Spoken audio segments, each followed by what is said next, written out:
नमस्कार मित्रांनो, Akshardhara study hub या आपल्या युट्यूब चॅनल मध्ये पुन्हा एकदा सर्वांचं सहर्ष स्वागत आहे. मित्रांनो, कालच्या व्हिडिओमध्ये आपण सेट परीक्षा 2011 पेपर 1 चा विश्लेषण पाहिलेले आहे. तर पहिल्या व्हिडिओमध्ये आपण काय पाहिले, 1 ते 30 पर्यंतचे सर्व प्रश्न आपण पाहिलेले आहेत. 1 ते 30 पर्यंतचे सर्व प्रश्न आपण या ठिकाणी पहिल्या व्हिडिओमध्ये पाहिलेले आहेत. मित्रांनो, आज आपण 31 ते 60 पर्यंतचे सर्व प्रश्न या ठिकाणी आज आपण कव्हर करणार आहोत. मित्रांनो, कालचा व्हिडिओ जे कोणी मित्र पाहिलेले नाहीत त्यांनी सर्वांनी तो व्हिडिओ पाहून घ्यायचा आहे. मित्रांनो, आपले युट्यूब चॅनल नवीन सुरू करण्यात आलेला आहे, तर या चॅनलला सेट परीक्षा तयारी करण्यास सर्व मित्रांनी चॅनल सबस्क्राईब करून आपल्या पुढील नोटिफिकेशन लवकरात लवकर मिळत राहते. तर मित्रांनो, पहा, जास्तीचा वेळ न घेताना आज आपण आपल्या पुढच्या प्रश्नांना सुरुवात करूया. ठीक आहे, 31 ते 60 पर्यंतचे प्रश्न आपण या ठिकाणी आज पाहणार आहोत. 31 ते 60 नोव्हेंबर मध्ये पेपर झालेला आहे, 2011चा नोव्हेंबर मध्ये. त्या प्रश्नाचे प्रश्नपत्रिकेचे आपण या ठिकाणी आज प्रश्न पाहणार आहोत. पेपर 1 चे प्रश्न आहेत, सर्वांना कंपल्सरी विषय असतो, तो पेपर असतो. पहा काय सांगते आपण. 31व्या प्रश्नाला डायरेक्टली आपण सुरुवात करूया. काय सांगते, या प्रश्नात एक विधान दिलेले असते आणि काही 2 गृहीतके दिलेले आहेत. त्या विधानावर ते 2 गृहीतके त्या विधानाला अनुसूचित आहेत किंवा नाही त्या ठिकाणी ओळखायचं आहे. आपल्याला 2 विधान अनुसूचित आहेत किंवा नाही ते आपल्याला या ठिकाणी ओळखायचं आहे. तर पहा, विधान का दिलेले आहे या ठिकाणी. विधान का दिले आहे बघा. सध्याच्या परीक्षा पद्धतीत योजनाबद्ध बदल आवश्यक आहे. त्यामुळे सध्याच्या परीक्षा पद्धतीत योजनाबद्ध बदल आवश्यक आहे. काय आवश्यक आहे त्या ठिकाणी 2 गृहीतके दिले, तिथे आपल्याला गृहीतके अनुसूचित आहेत किंवा नाही या ठिकाणी आपल्याला ओळखायचं आहे. बघा, गृहीत काय सांगते पहिलं, सध्याची परीक्षा पद्धती कालबाह्य आहे. बरोबर, काय सांगते, सध्याची परीक्षा कालबाह्य आहे.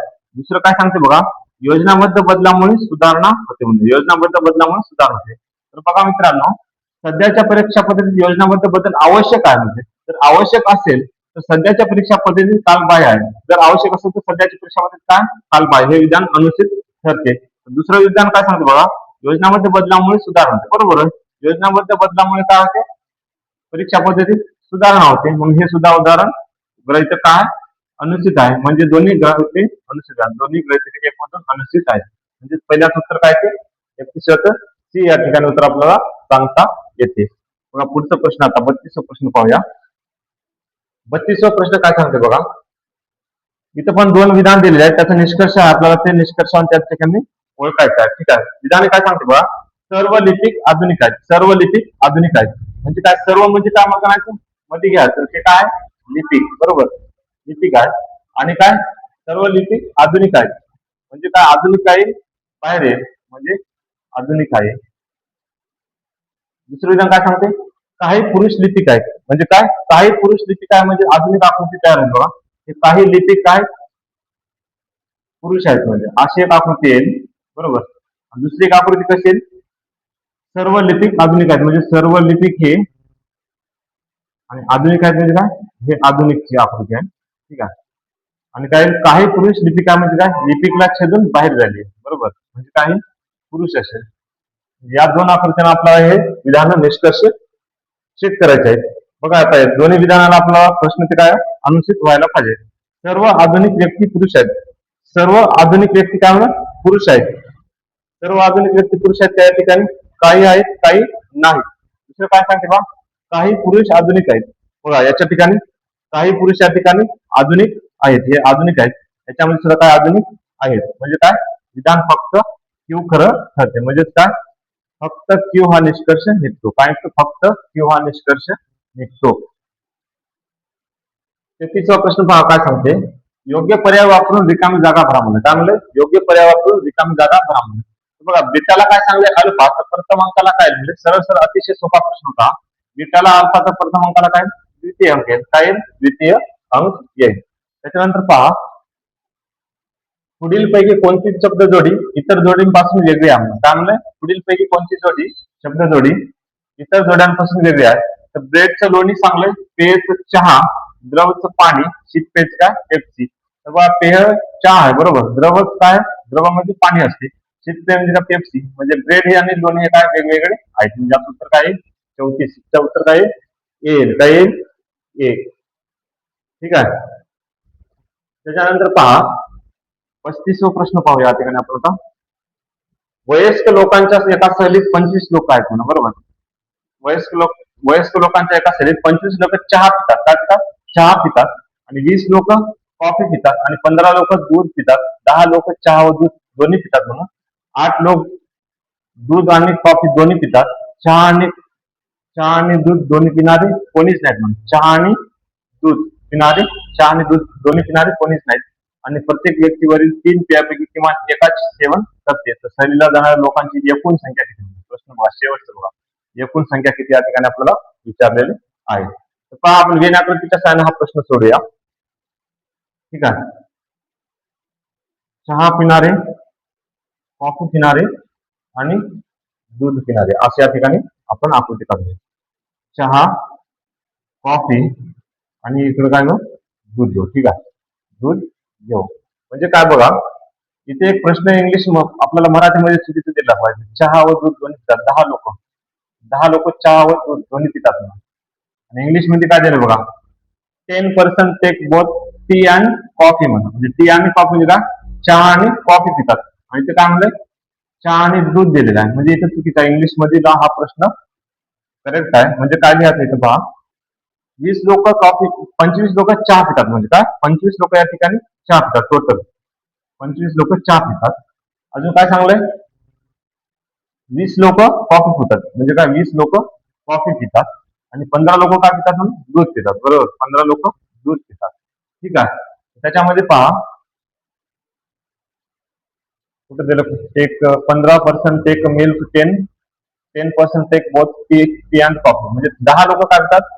टी आणि कॉफी. म्हणजे 10 लोक इथे काय सेंटर मध्ये येतील. त्याच्यानंतर काय? 8% take both milk and coffee. म्हणजे काय? 8 लोक काय पितात? म्हणलं 8 लोक कॉफी आणि दूध पितात. म्हणलं.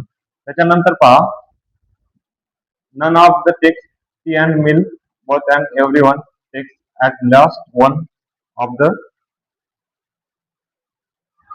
ठीक आहे, आपण मराठीत पाहूया. चहा आणि दूध आणि चहा पिणारे कोणीच नाहीत आणि प्रत्येक व्यक्तीवरील 3 पैकी एक व्यक्ती किमान पितो म्हणतात. तर लक्षात घ्या, चहा आणि कॉफी पिणारे 10, तर उरले किती? इथं 15 होतात.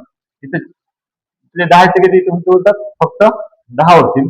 आणि इथं 15 मधले जर 8 गेले, इथे किती होतात मग? 7. सॉरी, थांबा, इथं 10 होते. इथं 10 आणि इथं 8 जर गेले, किती फक्त 2 होतात. इथे किती होतात? 2. म्हणजे 15, 10, 2, 7 यांची बेरीज करा. काय ते बघा, 15 आणि 10 25, 25 आणि 2 26, 27, 27 आणि 8 27 आणि 8 किती? 35, 35 आणि 7 42. म्हणजे आता उत्तर काय येईल? 42 येईल. काय येईल उत्तर? 42. ठीक आहे, काय येईल? 42. त्याच्यानंतरच बघा, 4 प्लस 4 प्लस 44 प्लस 444 प्लस 4444. म्हणजे असं काय? या क्रमिकेत 9 पदे आहेत. म्हणा काय? एक एकने वाढ देतात. 9 पदे आहेत. या सर्वांची बेरीज केल्यास येणाऱ्या संख्येच्या दशम स्थानी, म्हणजे काय? दशक स्थानचा अंक कोणता या ठिकाणी आपल्याला ओळखायला सांगलेले आहे. म्हणजे बघा, हे शेवटचा अंक किती आहे? 9 असेल. म्हणजे काय? 4 9 36. 4 4चा पाडा किती? 4 4 4 म्हणजे 9 असेल. 4 9 36. 36 ला 6. आजचे गेले किती? 3. बरोबर, आजचे किती गेले? 3. पुन्हा मग दशक स्थानचे अंक किती आहेत? 4 8 असतील. 4 8 32. 32 आणि 3 35. 35 ला 5. आजचे गेले 3. म्हणजे आपल्याला दशम स्थानचा अंक ओळखायला समजतंय. 56 आलं. म्हणजे दशम स्थानचा अंक होता 5. म्हणजे आता उत्तर काय? काय उत्तर? या ठिकाणी लक्षात द्यायचं आहे. आता बघा, 37 ते 42 आपला प्रश्न या ठिकाणी ओळखायचे आहेत. काय सांगते ते आपल्याला पुढच्या प्रश्नात बघा. जर्मनीतील विक्री ही एकूण विक्रीच्या किती टक्के आहे? काय? जर्मनीतील विक्री एकूण विक्रीच्या किती टक्के आहे? जर्मनीतील विक्री कुठे आहे बघा? जर्मनी इथं पहा, कुठं आहे? जर्मनी पहा. जर्मनीतील विक्री ही एकूण विक्रीच्या किती टक्के आहे? जर्मनीतील विक्री किती आहे? 296. एकूण विक्री किती आहे? 1166. तर एकूण विक्रीच्या किती टक्के आहे? म्हणजेच काय येईल तर 1166 ला 296, तर 100 ला किती म्हणले?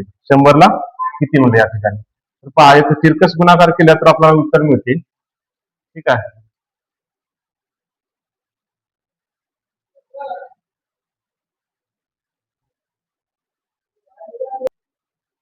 बघा मित्रांनो, याचं उत्तर काय सांगता येते? 1166 ला 296, तर 100 ला किती असं आपल्याला या ठिकाणी सांगता येते. त्याचा तिरकस गुणाकार करा. 100 गुणिले 296 आणि त्याचं काय 1166 भागाकारात घ्यायला 1166 याचं तितकंच गुणाकार केल्या त्याचं भागाभागी केल्या तर काय ते 25.4 येतं. काय ते 25.4. त्याच्यानंतर बघा एकूण विक्रीच्या किती टक्के विक्री मे महिन्यात झाली म्हणा. एकूण विक्रीच्या किती टक्के विक्री मे महिन्यात झालं म्हणा. बघा मे महिन्याची विक्री कुठे आहे बघा. टोटल विक्री किती आहे 208. किती एकूण विक्री किती आहे 1166. आपल्याला मे महिन्यात एकूण विक्रीच्या किती टक्के झाले म्हणजे काय 1166 ला 208 तर 100 ला किती म्हणजे याचा सुद्धा तितकंच गुणाकार करा. 100 गुणिले 208 भागिले काय करायचं 1166 घ्यायचं. काय घ्यायचं 1166. याचं उत्तर जर काढलं तर आपण काय ते उत्तर 17.9 येते. याला जर बांधला टाकाखाली याचं उत्तर काय ते 17.9 येते. ठीक आहे. त्याच्यानंतर पहा कोणत्या महिन्यामध्ये आधीच्या महिन्याच्या तुलनेत सर्वाधिक विक्री झाली. काय सांगले कोणत्या महिन्यामध्ये आधीच्या महिन्याच्या तुलनेत सर्वाधिक विक्री झाली या ठिकाणी आपल्याला विचारलेले आहे. लक्षात द्यावे त्या ठिकाणी बघा जानेवारी आणि फेब्रुवारी मध्ये बघा 190 बंधू 176 करायचं किती येते 14 येते. ठीक आहे 14 आणि 179 190 म्हणजे याच्यामध्ये -11चा फरक येते आणि 206 मध्ये 179 काढायचं किती 27 आणि 208 मध्ये 260 2 आणि 207 मध्ये -1 म्हणजे सर्वात मोठी विक्री कोणत्या महिन्यात झाली एप्रिल. बरोबर एप्रिल महिन्यामध्ये म्हणजेच काय येतं उत्तर सर्वाधिक विक्री आधीच्या महिन्याच्या तुलनेत कोणत्या महिन्यात झाली एप्रिल महिन्यात झाली. कोणत्या महिन्यात झाली एप्रिल महिन्यात झाली. ठीक आहे. 40वा प्रश्न या ठिकाणी पहा फेब्रुवारी महिन्यात सर्वाधिक विक्री झालेल्या देशामध्ये विक्री मासिक एकूण विक्रीच्या किती टक्के झाली म्हणून. बरोबर फेब्रुवारी महिन्यात सर्वाधिक विक्री झालेल्या देशामधील विक्री मासिक एकूण विक्रीच्या किती झाली बघा. फेब्रुवारी महिना कुठे आहे बघा फेब्रुवारी सर्वात मोठं कोणत्या देशात झाली बघा 24 29 27 म्हणजे जर्मनीमध्ये सर्वात जास्त विक्री फेब्रुवारीमध्ये 47 झाली. तर एकूण विक्रीच्या देशामध्ये मासिक एकूण विक्रीच्या किती टक्के झाले एकूण विक्रीच्या किती टक्के झाले म्हणजे काय एकूण विक्री किती आहे 190. तर बघा किती आहे तिरकस गुणाकार करायचं 100 ला 100 गुणिले 47 भागिले किती करायचं 190. याचं उत्तर काय येईल 24.7 काय उत्तर 24.7. बघा 41वा प्रश्न इटलीमध्ये पहिल्या 4 महिन्यात झालेल्या विक्री मासिक सरासरी किती फक्त सरासरी विचारलं आपला काय विचारलं सरासरी. इटलीमधील पहिल्या 4 महिन्यात इटली कुठे आहे देश पहा इटली इथं बघा याच्यामध्ये पहिले 4 महिने म्हणजे जानेवारी फेब्रुवारी मार्च एप्रिल 22 24 24 26 म्हणजे याची सरासरी विचारलं. सरळ आपल्याला याची सरासरी जर काढायची तर 20 ले 2 जर इथे टाकल्या तर किती 24 आणि इथे किती 24 म्हणजे याची सरासरी काय 24 किती आहे 24. त्याच्यानंतर पहा 42वा प्रश्न पाहायचा न्यूनतम विक्री असलेल्या 3 देशांमधील एकत्रित विक्री ही एकूण विक्रीच्या किती झाली. न्यूनतम विक्री किती न्यूनतम विक्री असलेल्या 3 देश म्हणजे काय न्यूनतम विक्री बघायची कुठं 3 देश 89 144 आणि 177 89 144 177 याची बेरीज केल्या किती 410. ही एकूण विक्रीच्या किती टक्के म्हणजे एकूण विक्री किती आहे 1166 म्हणजे 1166 ला 410 तर आपला टक्केवारी काढायला सांगितलं. टक्केवारी म्हणजे 100 आला किती म्हणजे याचे तितकंच गुणाकार करा 100 गुणिले 410 भागिले 1166 करायचे तितकंच गुणाकार. ठीक आहे म्हणजे काय करते माझं उत्तर जर काढल्याचं काय ते 32.1 किती होतं किती 32.1. ठीक आहे. त्याच्यानंतर पहा या ठिकाणी संपलेले आहेत रिजनिंगचे प्रश्न वगैरे सर्व काय. आता बघा आपल्याला थेअरीचे प्रश्न लागतात या ठिकाणी. डॉट टेम्प ही डॅश डॅश आहे कारण डॉट टेम्पचा आपल्याला विचारलेलं काय पर्याय पहिला बघा ट्रान्झिट फाईल आहे ट्रान्झिशनल फाईल आहे टेम्पररी फाईल आहे ट्रान्सफर फाईल आहे. त्याच्या पर्यायामध्ये बघा TAMP म्हणजे इथं काहीतरी आपल्याला हिंट भेटत आहे. TAM म्हणजे काय टेम्पररी भेटला नाही टेम्पररी म्हणजे काय उत्तर C आहे. बरोबर टेम्पररी फाईल आहे. विश्लेषण बघा टेम्पररी म्हणजे तात्पुरती फाईल आहे जी सिस्टम किंवा अनुप्रयोगाद्वारे तात्पुरते डेटा संग्रहित करण्यासाठी वापरली जाते. ही फाईल सामान्यतः तात्पुरत्या कामासाठी आणि सिस्टीमच्या प्रदर्शनात सुधारणा करण्यासाठी असतात. बरोबर तात्पुरत्या कामासाठी आणि सिस्टीमच्या प्रदर्शनात सुधारणा करण्यासाठी ही टेम्पररी फाईल वापरली जाते. ठीक आहे. 44वा प्रश्न पहा त्याच्याने काय सांगते ETH म्हणजे काय विचारलं काय ETH म्हणजे काय या ठिकाणी विचारलेलं आहे. उच्च शिक्षणासाठी संगणकाचा वापर, दुसरा पर्याय काय सांगते? मुक्त शिक्षणासाठी इलेक्ट्रॉनिक तंत्रज्ञानाचा वापर, तिसरा पर्याय काय सांगते? आंतरराष्ट्रीय शिक्षणासाठी उपग्रहांचा वापर, चौथा पर्याय शालेय शिक्षणासाठी नभोवाणीचा वापर. एटीएच म्हणजे मित्रांनो मुक्त शिक्षणासाठी इलेक्ट्रॉनिक तंत्रज्ञानाचा वापर हा याचं उत्तर या ठिकाणी आहे. म्हणजे काय? एटीएच म्हणजे एज्युकेशनल टेक्नॉलॉजी, म्हणजे हा शैक्षणिक आणि तंत्रज्ञानाचा संयोजन असून इलेक्ट्रॉनिक तंत्रज्ञानाचा वापर करून शिक्षणाची प्रक्रिया सुलभ आणि प्रभावी केली जाते. सुलभ आणि प्रभावी या ठिकाणी केली जाते. त्याच्यानंतर पहा 45वा प्रश्न बघा. ट्विटरचं विचारलं या ठिकाणी आपल्याला. ट्विटरचा वापर हा साधारणपणे यासाठी केला जातो. कशासाठी केला जातो या ठिकाणी विचारलेला? गुप्त माहितीचे आदान प्रदान, इलेक्ट्रॉनिक मेल, आंतरव्यक्ती संज्ञापन, मोठ्या सामाजिक समूहाशी संज्ञापन. कोणता आहे या ठिकाणी उत्तर? 4 नंबरचा पर्याय या ठिकाणी असं उत्तर आहे, मोठ्या सामाजिक समूहाशी संज्ञापन. म्हणजे बघा ट्विटरचा वापर मोठ्या सामाजिक समूहाशी संज्ञापनासाठी केला जातो. ट्विटर हे एक सोशल मीडिया प्लॅटफॉर्म आहे जे मोठ्या समूहाशी संवाद साधण्यासाठी वापरले जाते. जसे की सेलिब्रिटीज, राजकीय नेते आणि सामान्य जनता सुद्धा ट्विटरचा वापर केला जाऊ शकतो. कोणत्याही व्यक्ती त्या ठिकाणी ट्विटर वापरले जातात. 46वा प्रश्न काय सांगते बघा. आभासी वर्गात म्हणजे काय ठिकाणी आपल्याला विचारायचे? आभासी वर्गात शिक्षकाने वर्गात प्रत्यक्ष हजर असणे आवश्यक नसते म्हणा. दुसरा पर्याय काय सांगले?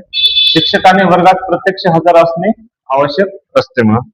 तिसरा पर्याय काय सांग? प्राचार्यांचे वर्गात प्रत्यक्ष हजर असणे आवश्यक असते आणि विद्यार्थ्यांच्या वर्गात प्रत्यक्ष हजर असणे आवश्यक नसते म्हणून. तर मित्रांनो आभासी वर्गात शिक्षकाने वर्गात प्रत्यक्ष हजर असणे आवश्यक नसते. ते ऑनलाईनच्या माध्यमातून सुद्धा शिक्षण घेता येते. म्हणजे आभासी वर्ग ही ऑनलाईन शिक्षणाची एक पद्धती आहे जिथे शिक्षक आणि विद्यार्थी भौतिकरित्या एकाच ठिकाणी नसून इंटरनेटवरून जुळतात. आभासी वर्गात शिक्षकाने वर्गात हजर राहण्याची आवश्यकता नसते. या ठिकाणी आपल्याला विश्लेषण सांगता येते. बघा मित्रांनो 47वा प्रश्न काय सांगता येते आता? संज्ञापनाची प्रक्रिया पूर्ण झाली असे केव्हा समजले जाते? संज्ञापनाची प्रक्रिया पूर्ण झाली असे केव्हा समजले जाते? जेव्हा विचारांचे संदेश रूपांतर होते. ठीक आहे. दुसरा पर्याय काय सांगते बघा. जेव्हा संदेशांचे वहन होते. तिसरा पर्याय जेव्हा संदेशांचे वहन होते व तो स्वीकारला जातो. जेव्हा संदेशांचे वहन होते व तो स्वीकारला जातो व त्यानुसार प्रत्याभरण होते. याचं उत्तर मित्रांनो 4 नंबरचं दिलेल्या ठिकाणी डी. जेव्हा संदेशाचे वहन होते तो स्वीकारला जातो व त्यानुसार प्रत्याभरण सुद्धा होते. त्याचं विश्लेषण पहा. संज्ञापनाची प्रक्रिया पूर्ण झाली असे समजले जाते तेव्हा संदेशाचे वहन होते. बरोबर. संज्ञापनाची प्रक्रिया पूर्ण झाली तेव्हा काय समजले जाते? संदेशाचे वहन होते, तो स्वीकारला जातो व त्यानुसार प्रत्याभरण सुद्धा होते. ही प्रक्रिया 3 महत्वाच्या टप्प्यांमध्ये विभागली जाते. पहिला म्हणजे संदेशाचे वहन, दुसरा म्हणजे प्राप्तकर्त्याद्वारे संदेश स्वीकारला जातो आणि तिसरा म्हणजे प्राप्तकर्त्याकडून योग्य प्रतिसाद देणे. या सर्व घटकांची पूर्तता झाल्याशिवाय संज्ञापन प्रक्रिया संपूर्ण समजली जात नाही. म्हणून 3 महत्वाचे ठिकाण या ठिकाणी आहे. म्हणजे काय? जेव्हा संदेशाचे वहन होते आणि तो स्वीकारला जातो आणि त्यानुसार प्रत्याभरण होते. हे 3 गोष्टी आपल्याला या ठिकाणी महत्वाचे आहेत. बघा 48वा प्रश्न. सादरीकरणाच्या नियोजनावर पुढील घटकांचा प्रभाव पडू शकतो. सादरीकरणाच्या नियोजनावर पुढील घटकांचा प्रभाव पडू शकतो. त्याचं काय उत्तर आहे बघा. सहभागी व्यक्ती, परिस्थिती आणि उद्देश हे तिन्ही उत्तर या ठिकाणी आहेत. म्हणजे याचा पर्याय क्रमांक डी. वरील सर्व बरोबर आहेत. बघा 48चे उत्तर सुद्धा डी दिलेले आहे ठिकाणी. सादरीकरणाच्या नियोजनात सहभागी व्यक्ती, परिस्थिती आणि उद्देश या तीनही घटकांचा अतिशय महत्व आहे. सहभागी व्यक्ती, परिस्थिती आणि उद्देश या तीनही घटकांचा महत्वपूर्ण प्रभाव पडतो. सहभागींची रुची, आवडनिवडी, परिस्थितीच्या वातावरणाचे विश्लेषण आणि उद्देशाचे स्पष्टीकरण हे सादरीकरणाच्या यशासाठी महत्वपूर्ण घटक आहेत. अशा प्रकारचे विश्लेषण आपल्याला या ठिकाणी 48चं सांगता येते. बघा 49चा प्रश्न काय सांगतो या ठिकाणी. भूऔष्णिक ऊर्जा म्हणजे काय सांगते? भूऔष्णिक ऊर्जा भूजलापासून निर्मित ऊर्जा, पृथ्वीच्या कवचातील उष्णतेपासून निर्मित ऊर्जा, सागर पृष्ठाखालून वाहणारी सागरी ऊर्जा, सागरी प्रवाहापासून मिळणारी ऊर्जा आणि कोळशापासून मिळणारी ऊर्जा. त्यातून भूऔष्णिक म्हणजे काय? भू म्हणजे पृथ्वीच्या कवचातील उष्णतेपासून निर्मित ऊर्जा. म्हणजेच काय? भूऔष्णिक ऊर्जा म्हणजे पृथ्वीच्या कवचातील उष्णतेपासून निर्मित ऊर्जा आहे. ही जी ऊर्जा पृथ्वीच्या आतील उष्णतेचा वापर करून उत्पन्न केली जाते ती नैसर्गिक स्रोतापासून मिळते. कुठे मिळते? नैसर्गिक स्रोतापासून मिळते. ठीक आहे, याचं उत्तर 49 झालेलं आहे. याचं उत्तर सांगलेलं आपण 2 नंबरचा पर्याय ठिकाणी सांगूया. ठीक आहे, 50 उत्तर काय बोला? हा वन्य प्राणी 20व्या शतकाच्या मध्यात भारतातून नामशेष झाला. कोणता प्राणी याची नामशेष झालेला? दोन शिंगी भारतीय गेंडा. दोन शिंगी भारतीय गेंडा बघा, हा 20व्या शतकामधून नामशेष झालेला आहे. 20व्या शतकाच्या मध्यात भारतातून नामशेष झालेला वन्य प्राणी म्हणजे दोन शिंगी गेंडा आहे. काय? दोन शिंगी गेंडा आहे. हा गेंडा मुख्यतः भारताच्या पूर्व भागात आणि नेपाळमध्ये आढळतात.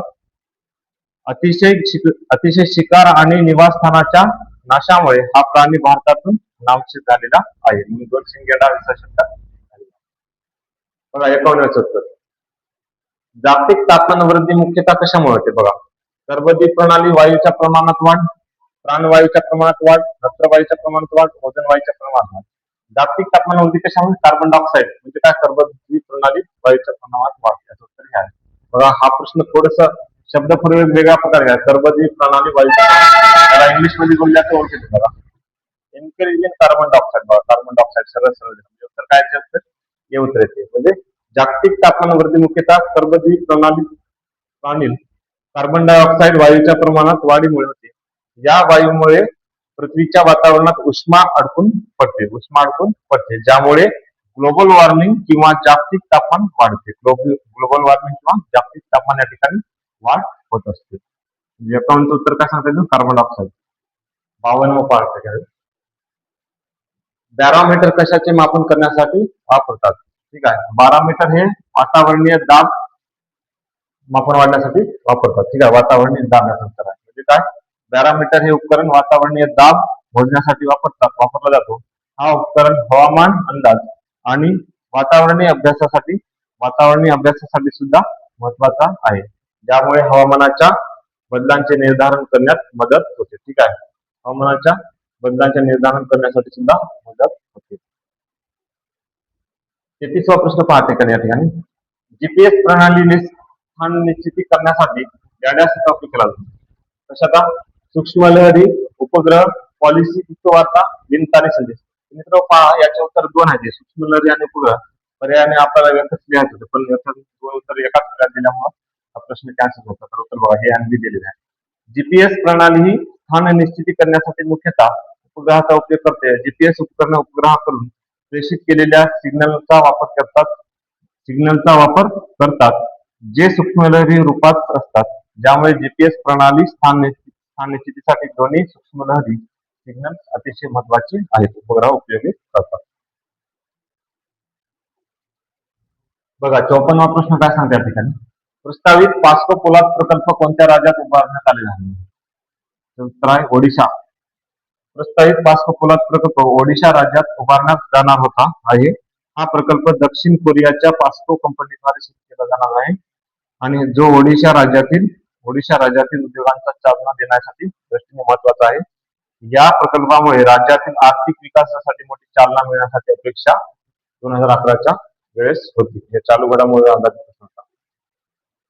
खालीलपैकी कोणते विद्यापीठाचे प्रमुख कार्य? कोणते विद्यापीठाचे प्रमुख कार्य या ठिकाणी आपल्याला ओळखलेले सांगायला सांगितले आहे.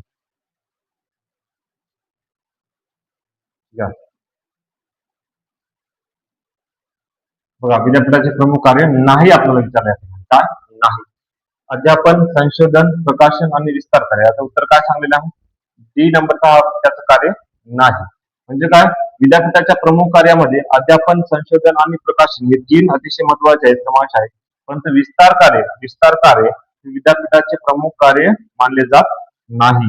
विस्तार कार्य हे सामाजिक आणि सामुदायिक विकासासाठी केले जाते, पण ते विद्यापीठाच्या मुख्य कार्यापैकी नाही. अध्यापन हे विद्यापीठाच्या मूलभूत आणि महत्वाचे कार्य आहे, ज्यामध्ये विद्यार्थ्यांना ज्ञान प्रदान केले जाते. ठीक आहे, बघा 56वा प्रश्न पाहिजे ठिकाणी. विद्यापीठ अनुदान आयोगाने विद्यार्थ्यांना पदवी बरोबरच पदविका किंवा प्रमाणपत्र अभ्यासक्रम करण्याची परवानगी देण्याचे कारण काय या ठिकाणी आपल्याला दिलेले आहे. विद्यापीठ व महाविद्यालयाचे उत्पन्न वाढवण्यासाठी केले जाते का? नाही. अध्यापकांना पुरेसा कार्यभार उपलब्ध करून देणे हा पण नाही.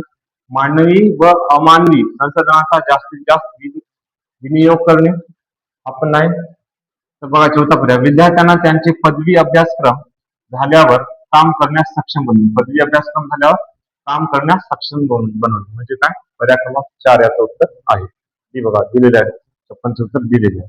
विद्यापीठ अनुदान आयोगाने विद्यार्थ्यांना पदवी बरोबरच पदविका किंवा प्रमाणपत्र अभ्यासक्रमात करण्याची परवानगी देण्याचे मुख्य कारण विद्यार्थ्यांना त्यांचे पदवी अभ्यासक्रम झाल्यावर काम करण्यास सक्षम बनविणे. कसे बनवणे? सक्षम बनविणे आहे. हे प्रमाणपत्र आणि पदविका अभ्यासक्रम विद्यार्थ्यांना विशिष्ट कौशल्य आणि तज्ञांची ओळख करून देऊन त्यांच्या करिअरच्या विकासात मदत करतात. त्यामुळे ते कार्यरत जगात प्रवेश करण्यासाठी अधिक सज्ज आणि सक्षम बनतात. अशा प्रकारचे या ठिकाणी विद्यापीठाचं काम आहे हे. ठीक आहे. 57 उत्तर पहा. भारत सरकारच्या उच्च शिक्षण विभागात खालीलपैकी कशाचा समावेश होत नाही? शेवटचा समावेश होत नाही. तर पहा याचं उत्तर, Indian council of social science research, Indian council of philosophical research आणि Indian council of world affairs आणि Indian council of historical research. म्हणजे सी हा याचा पर्याय हा एक उत्तर नाही. म्हणजे बघ काय तिन्ही याची काय आहे? भारत सरकारच्या उच्च शिक्षण विभागात समावेश आहे या तीनचा, तर सीचा या ठिकाणी समावेश नाही. पहा, भारत सरकारच्या उच्च शिक्षण विभागात Indian council of social science research, Indian council of philosophical research आणि Indian council of historical research हे तीन संस्था या ठिकाणचा समावेश होतो. ही संस्था सामाजिक विज्ञान, तत्वज्ञान आणि इतिहास संबंधित संशोधन कार्यासाठी जबाबदार असतात. मात्र Indian council of world affairs ही उच्च शिक्षण विभागाच्या क्षेत्रात संस्था नाही. ही एक संस्था या ठिकाणी नाही. याचं उत्तर काय आहे? सी. याचं उत्तर काय? सी. 58 उत्तर पहा या ठिकाणी. भारतात विशिष्ट शैक्षणिक संस्थांमध्ये धार्मिक शिक्षणाचे व पूजेचे स्वातंत्र्य यानुसार दिले जाते. बरोबर. कशानुसार? मग मूलभूत हक्क कलम 28 मध्ये काय आहे? शैक्षणिक संस्थांच्या धार्मिक शिक्षणाचा उल्लेख या ठिकाणी सांगता येतो. याचं विश्लेषण. भारतीय संविधानानुसार धार्मिक शिक्षणाचे व पूजेचे स्वातंत्र्य हे भारतीय नागरिकांचे मूलभूत हक्क आहेत. या हक्कामध्ये धार्मिक स्वातंत्र्य, शिक्षणाची स्वायत्तता आणि विचारांचे स्वातंत्र्य यांचा समावेश आहे. यामुळे विशिष्ट शैक्षणिक संस्थांमध्ये धार्मिक शिक्षणाचे व पूजेचे स्वातंत्र्य देण्याचा अधिकार मूलभूत हक्क अंतर्गत येतात. विद्यापीठाचे शैक्षणिक निर्णय घेणारे सर्वोच्च मंडळ कोणता आहे? विद्यापीठाचे शैक्षणिक निर्णय घेणारे सर्वोच्च मंडळ कोणता? अभ्यास मंडळ, विद्याशाखा, विद्या परिषद आणि महाविद्यालय विद्यापीठ विकास मंडळ. त्याचे काय? विद्या परिषद. विद्यापीठाचे शैक्षणिक निर्णय घेणारे सर्वोच्च मंडळ विद्यापीठात विद्या परिषद असते. कोणती असते? विद्या परिषद असते. विद्या परिषद ही विद्यापीठाची शैक्षणिक नीती आखण्यासाठी आणि शैक्षणिक कार्यक्रमांचे नियोजन, विकास आणि समन्वय साधण्यासाठी जबाबदार असतात. त्यामुळे विद्यापीठांचे शैक्षणिक निर्णय घेण्यासाठी सर्वोच्च मंडळ कोणते असते? विद्या परिषद. कोणते असते? विद्या परिषद असते. शेवटचा प्रश्न पहा या ठिकाणी. भारत सरकारच्या उच्च शिक्षण विभागाची मुख्य उद्दिष्टे खालीलपैकी कोणती? भारत सरकारच्या उच्च शिक्षण विभागाची मुख्य उद्दिष्टे कोणती आहेत? या ठिकाणी आपल्याला दिलेले आहे. तर पहा मित्रांनो, राष्ट्रीय शैक्षणिक धोरण ठरवणे हा पण आहे. उच्च व तांत्रिक शिक्षणाचे नियोजनबद्ध विकास घडवून आणणे, उच्च व तांत्रिक शिक्षणाचा नियोजनबद्ध विकास घडवून आणणे हा पण आहे. आणि भारतीय भाषांचा विकास घडवून आणणे हा पण आहे. गुणवंत विद्यार्थ्यांना शिष्यवृत्ती देणे हा भारत सरकारच्या उच्च शिक्षणाचे मुख्य उद्दिष्टे नाही. म्हणजे 3 उत्तर म्हणजे काय? 1, 2, 3 ही पर्याय क्रमांक 1, 2, 3 हे उत्तर आहे. बरोबर. म्हणजे काय? भारत सरकारच्या उच्च शिक्षण विभागाच्या मुख्य उद्दिष्टापैकी राष्ट्रीय शिक्षण धोरण ठरविणे, उच्च व तांत्रिक शिक्षणाच्या नियोजनबद्ध विकास घडवून आणणे आणि भारतीय भाषांचा विकास घडवून आणणे उद्दिष्ट आहे.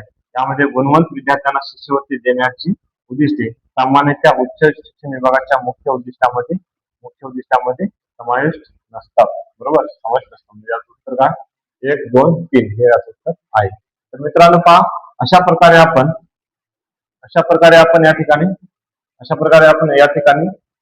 2011 ची नोव्हेंबर मधील प्रश्नपत्रिका पूर्ण 60 प्रश्नांचं विश्लेषण आपण मागच्या व्हिडिओमध्ये आणि या व्हिडिओमध्ये आपण या ठिकाणी पाहिलेले आहे. तर नेक्स्ट व्हिडिओमध्ये आपण 2013 चा प्रश्नपत्रिका पूर्ण आपण पाहूया. तर मित्रांनो, अक्षरधारा स्टडी हब हा युट्यूब चॅनलला जे कोणी नवीन असतील तर त्यांना सबस्क्राईब करा, जेणेकरून आपल्याला पुढील नोटिफिकेशन लवकरात लवकर मिळत राहतात.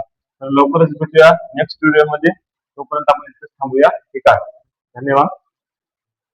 पाहूया नंतर.